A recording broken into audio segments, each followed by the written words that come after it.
Some fairy tales don't have a happy ending. Sometimes the happiest ending is simply to get out. The Little Match Girl, a Hans Christian Andersen story. It was terribly cold. It snowed and was already almost dark.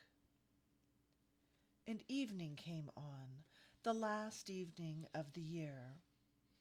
In the cold and gloom, a poor little girl, bareheaded and barefoot, was walking through the streets. When she left her own house, she certainly had had slippers on. But of what use were they?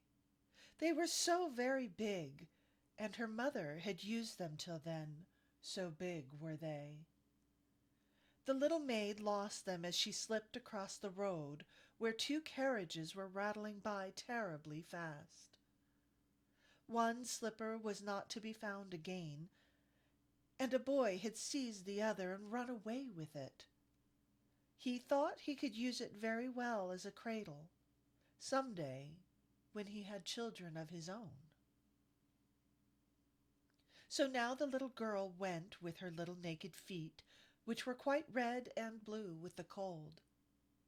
In an old apron she carried a number of matches, and a bundle of them in her hand. No one had bought any off of her all day, and no one had given her a farthing. Shivering with cold and hunger, she crept along, a picture of misery, poor little girl.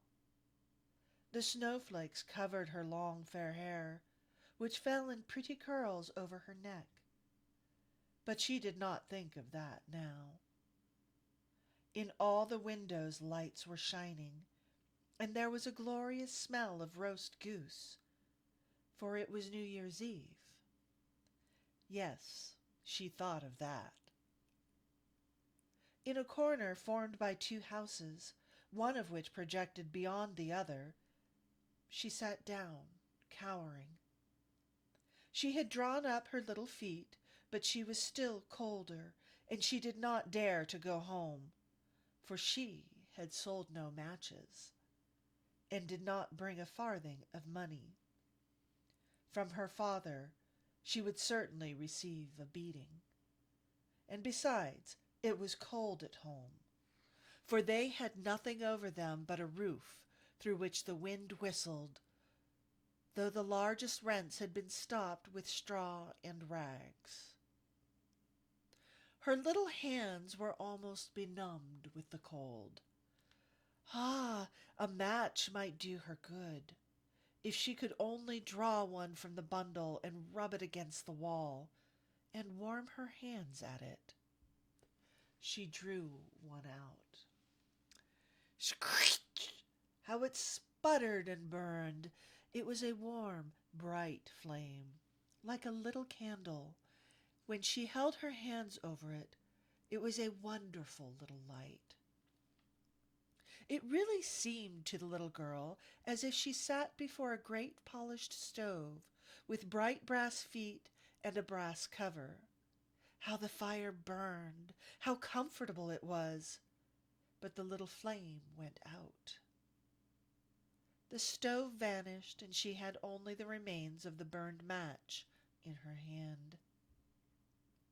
A second was rubbed against the wall.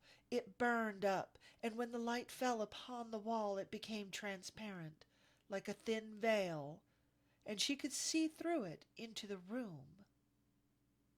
On the table a snow-white cloth was spread. Upon it stood a shining dinner service. The roast goose smoked gloriously, stuffed with apples and dried plums. And what was still more splendid to behold, the goose hopped down from the dish and waddled along the floor, with a knife and fork in its breast, to the little girl. Then the match went out, and only the thick, damp, cold wall was before her. She lighted another match. Then she was sitting under a beautiful Christmas tree.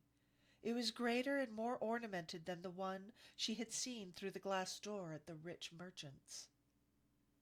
Thousands of candles burned upon the green branches, and colored pictures like those in the print shops looked down upon them. The little girl stretched forth her hand toward them. Then the match went out. The Christmas lights mounted higher. She saw them now as stars in the sky. One of them fell down, forming a long line of fire. Now someone is dying, thought the little girl, for her old grandmother, the only person who had loved her and who was now dead, had told her that when a star fell down, a soul mounted up to God. She rubbed another match against the wall. It became bright again, and in the brightness, the old grandmother stood clear and shining, mild and lovely. "Grandmother," cried the child, "oh, take me with you. I know you will go when the match is burnt out.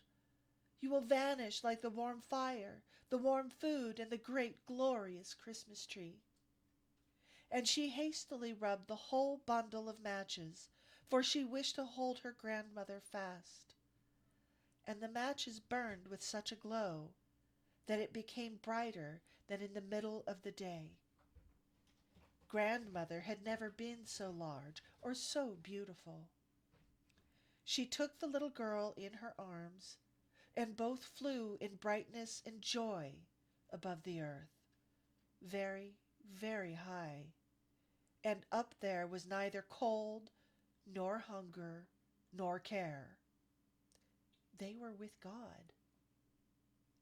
But in the corner, leaning against the wall, sat the poor girl with red cheeks and smiling mouth, frozen to death on the last evening of the old year.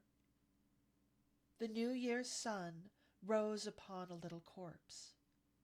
The child sat there stiff and cold, with the matches of one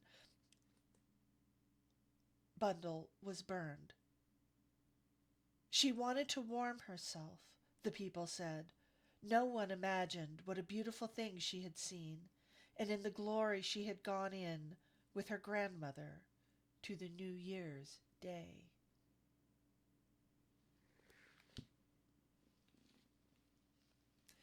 Happy New Year.